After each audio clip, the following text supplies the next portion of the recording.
இயேசுவில் அன்புக்குரியவர்களே, ஆண்டவரின் பாடுகளின் குருத்து ஞாயிறை இன்று மகிழ்வோடு கொண்டாடுகிறோம். ஆமாங்க, குருத்தை எரிச்சி நெற்றியில் சிலுவை வரைந்து 40 நாட்கள் நாம் நமது உள்ளங்களை மாற்றி மீண்டும் ஓசானா பாடி எருசலேமிற்குள் நுழைகிற ஒரு அற்புதமான நிகழ்வு இன்று. ஓசானா முதல் சிலுவை வரை ஒரு மனமாற்றத்தின் விசுவாசத்தின் தன்மைகள் என்று அறிவிக்கப்படுகிறது. எனவே வார்த்தை இன்று ஆண்டவரின் பாடுகளில் தான் நமக்கு மீட்பு இருக்கிறது என்பதை தெளிவாக எடுத்து கூறுகிறது. வார்த்தையோடு கடந்து சிந்திக்கலாம் வாங்க. இயேசுவுக்கே புகழ், இயேசுவுக்கே நன்றி. இறைவனின் அருட்கரமும் அருளாசியும் உங்களோடும் உங்கள் குடும்பத்தோடு நிறைவாக தங்கிட உங்களை நான் வாழ்த்துகிறேன். அன்பிலினியவர்களே, இன்று நாம் குருத்தோலை ஞாயிறை கொண்டாடுகிறோம்.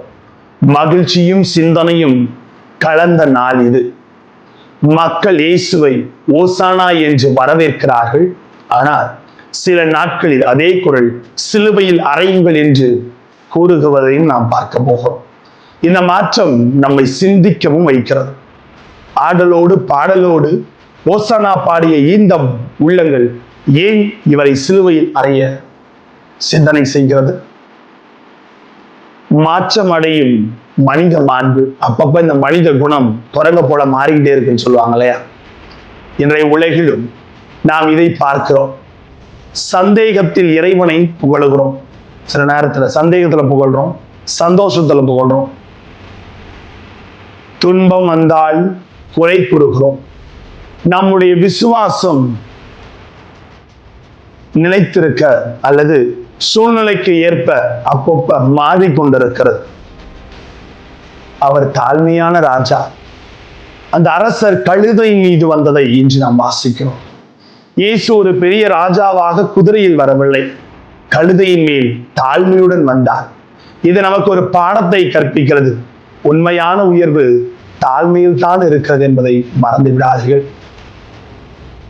மூணாவது பார்த்தீங்க அப்படின்னா, சிலுவை தோல்வி அல்ல வெற்றி என்று நிரூபித்து காட்டுகிறார். மக்கள் நினைத்தது போல இயேசு அரசராக ஆட்சி செய்ய வரவில்லை. அவர் சிலுவையின் வழியை மீட்பை கொடுக்க வந்தார். உலக கண்களில் சிலுவை தோல்வி போல தெரிந்தாலும் இறைவன் கண்களில் அது மிகப்பெரிய வெற்றி என்பதை நாம் அனைவருமே உணர்ந்து கொள்ள வேண்டும். அப்படிங்களா?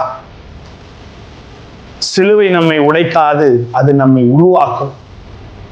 ஓசானா சொல்லும் நாம் உதடுகள் சிலுவை சுமக்கும் இதயமாக மாறட்டும் என்று கடவுள் விரும்புகிறார். எனவே நமது வாழ்க்கையில சிலுவைகளை ஏற்றுக்கொண்டு அதை ஒருபோது நம்மை உடைத்து விடாது என்பதை நாம் மறந்து விடக்கூடாது.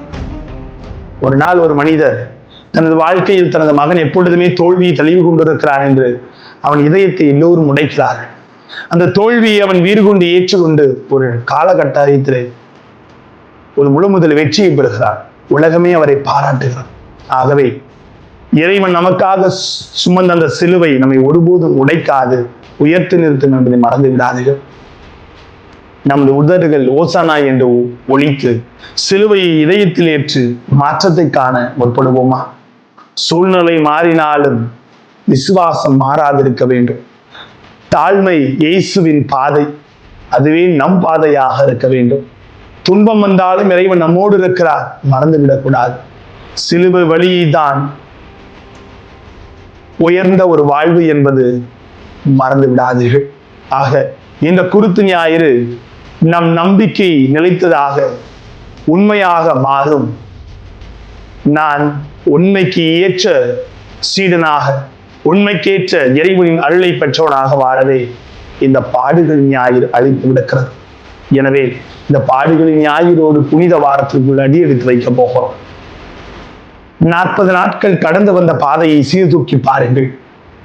இந்த ஆண்டவரின் பாடுகள் ஓசானா முதல் சிலுவை வரை என்ற இந்த உணர்வு என் ஆண்டவரை என்னாலும் என் உள்ளம் போற்றி பாடி வாழ்வில் அனைத்து சூழ்நிலைகளையும் ஏற்று மாற்றத்தையும் தாழ்மையையும் சிலுவையும் மறக்காத ஒரு அற்புத பாடங்களை இன்றைய வார்த்தை எடுத்து கொடுக்கிறது. இதை வாழ்வாக்கி ஆசீர் பெறுவோம். ஜெபிப்போமா? அன்பு இறைவா, இந்த பாடுகளின் ஞாயிறிலே வாழ்வில் ஏற்படுகிற அனைத்து மாற்றங்களும், வாழ்வில் உருவாகிற அனைத்து தாழ்மையும், வாழ்வில் நடைபெறுகிற அனைத்து சிலுவையும் வெற்றியின் பாதை என்பதை உணர்ந்து வாழ எங்களோடு தந்து ஆண்டவரே.